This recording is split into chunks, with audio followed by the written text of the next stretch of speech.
The other part to that, though, too, is I disagree with you about marriages and other cultures. The decline of marriage and the birth rate is going down across all across the world, right? But it has more to do with industry, right? It's just starting to become more expensive everywhere, right? So to have a family, it becomes more expensive. So that does definitely impact marriage rates, right? Um, China, for example, is not a third world country. Their marriage rates are going down, but they still have values, right? They still have family values. So I don't think that that has anything to do with that. Western civilization.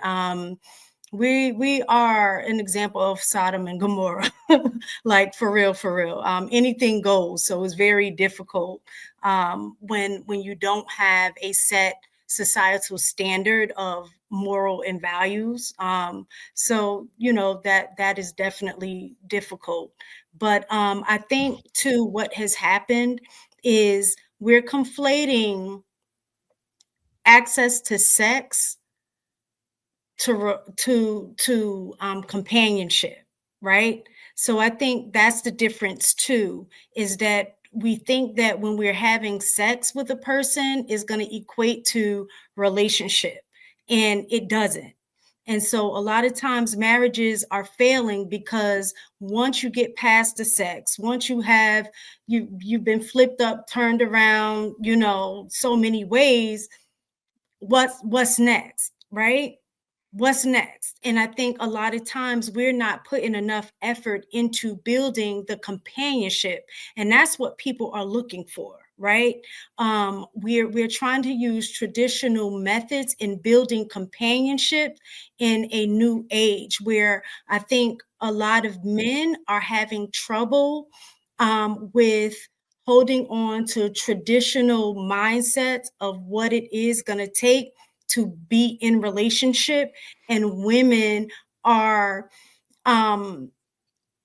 so far along in terms of modern thinking where we're not trying to find the balance between how do I shift and support what I need in a relationship from a man to feel fulfilled in a relationship when I no longer need a man to financially provide. Like previously, a man was just needed to protect and provide, and that meant just physically protect and financially provide, just bring the money home and pay the bills.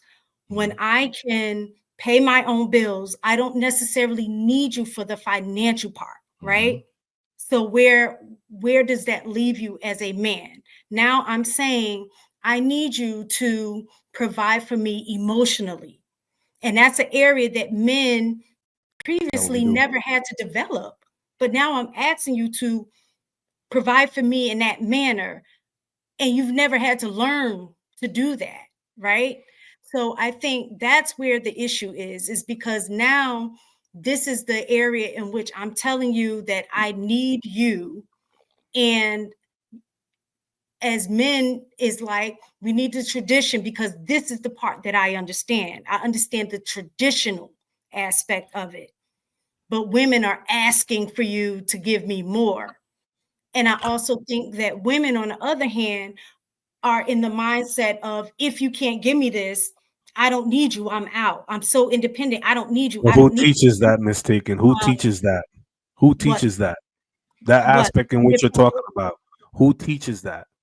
who teaches how to That become more emotionally who connected. teaches that? Who teaches that? I think it's If the I if think if it that man has never been taught, never been cultured, never been anything, who teaches that? I Who think are it is His okay. mom. Is it too you're? much? It's like I'm expecting you to run a marathon, but I've never trained my Well, whole this is life. what Now I'm here you get to this point. I And it's agree. I agree. However, just when you're a coach and a student, the thing is that you have to listen to the coach. The problem is that a lot of times men are not open to taking women. who's the coach in this perspective? if I'm in a relationship with you and I'm telling you what I need from you on an emotional level, and I'm trying to teach you that and coach that, and you don't think that you need to listen to me because you're the head, because we're caught up in the traditional aspect, it's very difficult to teach somebody who But who see, is but in but the you head, just said don't it think that in they your need to sentence. listen. But see, Huh? you just said it in your sentence. Yeah, What? you said I'm the coach. I'm going to teach you. What you essentially just did is emasculate that man. That's You my you, point. you, I you know what I'm did not saying? And sort of that's listen. why I Hold asked you on, in the very no. I hold on, asked you in the Lewis, very beginning, Lewis, who teaches this? Who teaches Lewis. this? If I am adept in the emotional aspect and I'm trying to tell you what I need, and I know that you're not emotionally adept, I'm going to have to coach you in that area for me. I can't emasculate you, but you're taking it as such. And this is a prime example of what happens in the relationship. I'm trying to tell you what I need. I'm trying to show you what I need. And you're telling me I'm emasculating you because I'm saying I have to coach you. This is I'm so glad that that happened, Lewis. This is exactly what happens. And then what happens with a woman? She shuts down. She realizes that you're just going to stay stuck in what you're doing. She closes up, and then the relationship No, stands still of where it is. And then no. she quietly divorces you. That's You know what why Okay, she happens. but does it though? you see, She does but you that because she has options. That's the reason why she divorces you. People have to understand that there is an No, economy, there's an economy to companionship. When there's less people around, you're going to seek companionship more because you need people to survive. When there's more people around and more technology, companionship will fail. Why? Because I can find a new person to talk to at any given corner. If you live in New York City and you're lonely, you can literally go outside and find a new person to talk to every second of the day. You can get on that's not Instagram and you can find a companionship. new person to talk to That's not every companionship. second.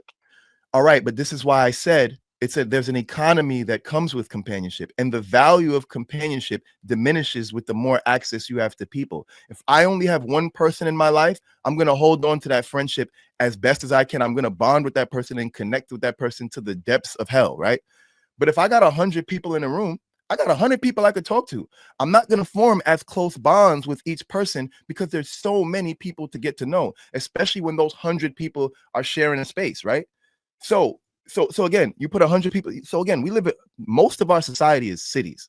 People are not living on farmland no more, where they need to connect with one person to be able to get work on the farm done, and they ain't going to see another person for another 5 to 10 miles. That's not the reality we live in.